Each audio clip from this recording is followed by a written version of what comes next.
Hello scrappers and planet lovers, Tin Man here with another video. So today is a short follow-up video on bicycle rims. I do have a video already on removing tires from car rims, as well as the great types of scrap material you can get from bicycles and in the form of rims. And I will include in my description the links to those videos. Today, I am actually answering several specific questions about bike rims that I got from a few viewers. The first one, do you have to remove the rubber from the wheel in order to bring it into the scrapyard? And the second one was in relations to the spokes. The person said they were non-magnetic and wondered what type of material were they made of, if it was aluminum or stainless steel or something different. So gonna talk about those two things right now in this short video. We'll show you how to identify some of the material. As well, there is some actual brass on the spokes on the example I'm gonna show you as well. So there is something else you could be looking for. The answer to the first question, do you have to remove the treads? And the answer is yes. Both of these right here, these are two examples of tire rims. And if I take a magnet to this one, this is, as you can see, magnetic. The spokes are magnetic as well. This one, however, is non-magnetic, and the spokes are non-magnetic as well. This rim here is going to be actually extrusion, which is a type of aluminum, and we classify this as extrusion as any type of aluminum that looks like it's been put through a press or a mold. So these can be that. Your window frame edges, definitely you'll get those as well. And right now in London, Ontario, extrusion is going for $1 to a pound. It has gone down over the summer, about 50 cents a pound. And because this is not painted, this would be bare extrusion. Something like this. This is a form of extrusion as well. This is an aluminum heat sink, but because it is painted, it is going to be in a different category as painted extrusion. So you definitely want to make sure you separate them, but definitely extrusion. This one is, because it is magnetic, this is going to be tin, and unfortunately, they will not take this with the rim on. Because this does not have the rim on, they will accept this. If I still had the tire tread, they will not take it. And as well, if it does have some of the inner core, which is this, and this is magnetic, as you can see. This, because it's magnetic, I would get dirty price for this, so I would not get $1 for clean extrusion because I have the magnetic part on it. I would probably get about 20 cents a pound.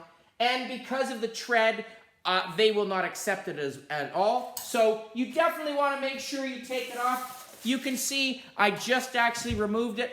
And the nice thing about this is I can bring this into a recycle depot. Cal Tire will take bike rim or bike treads. They will take vehicle treads.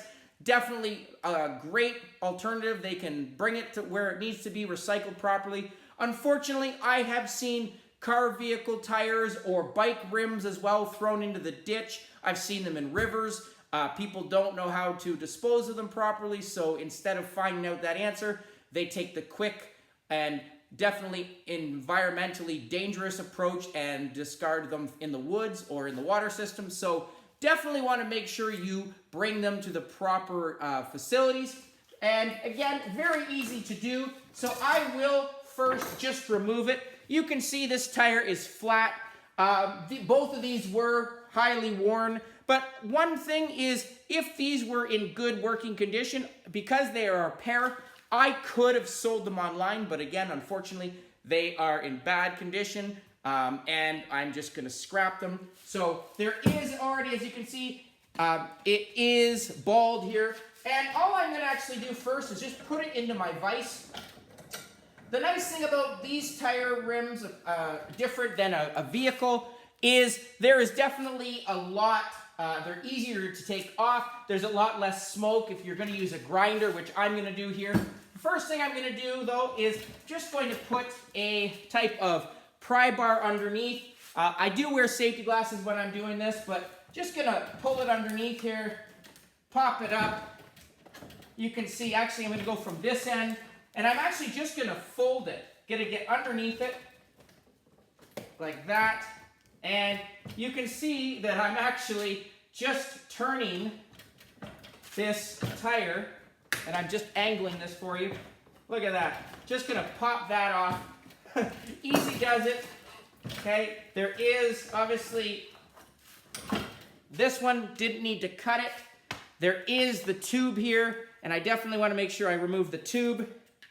I'm just gonna grab my pliers here, pop this out.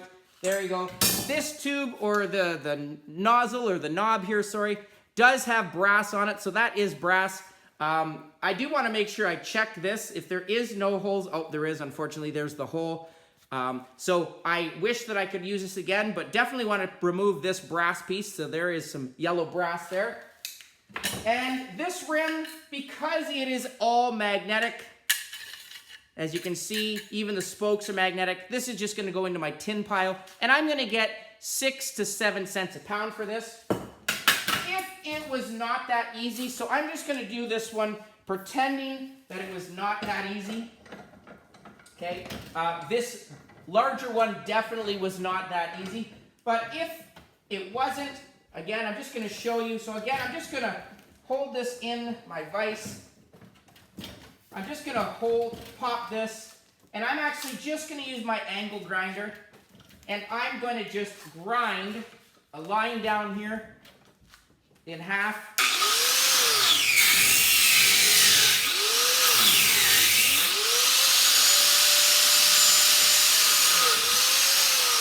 Okay.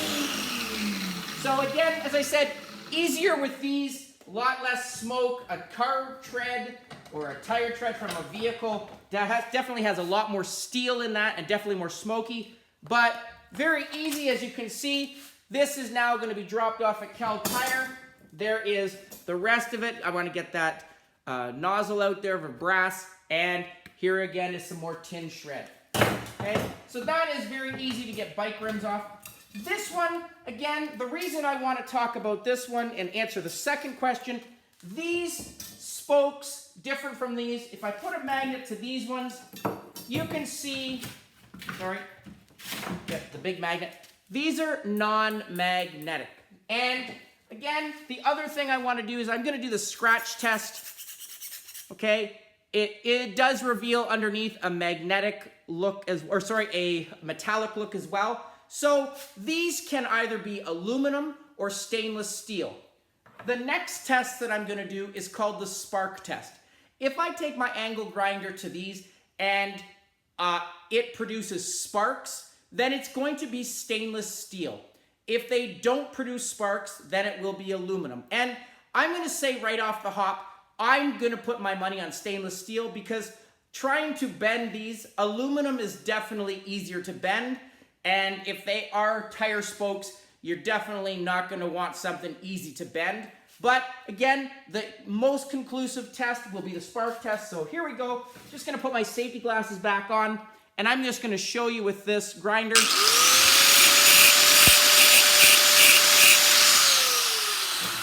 So you can see right there that this is stainless steel.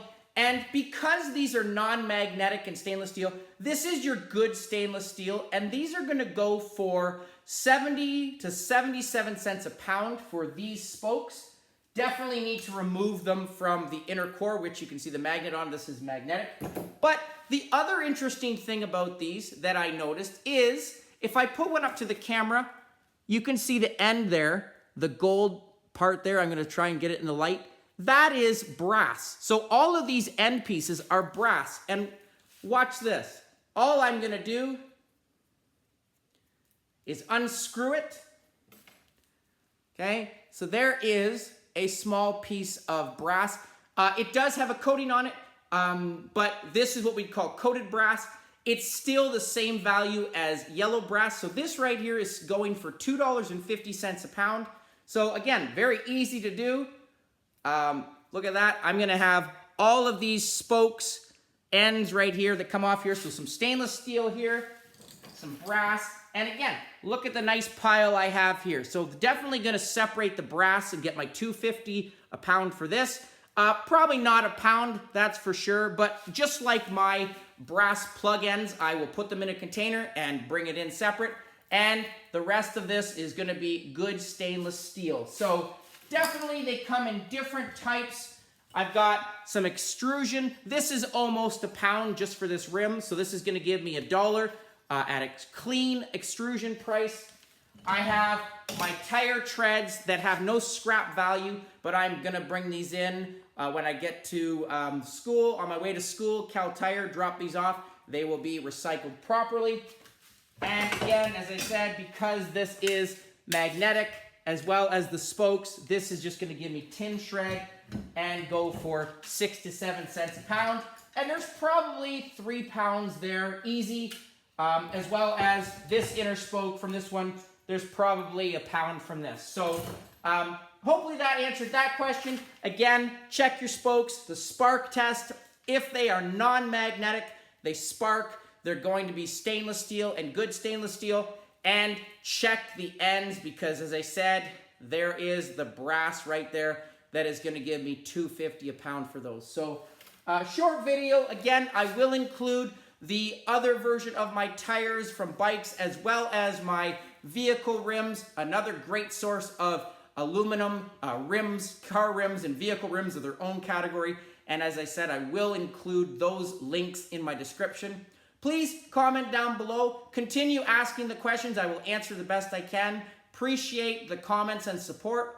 Please comment on this one, like, share, subscribe, and I'll catch you on the next one. Tin Man out.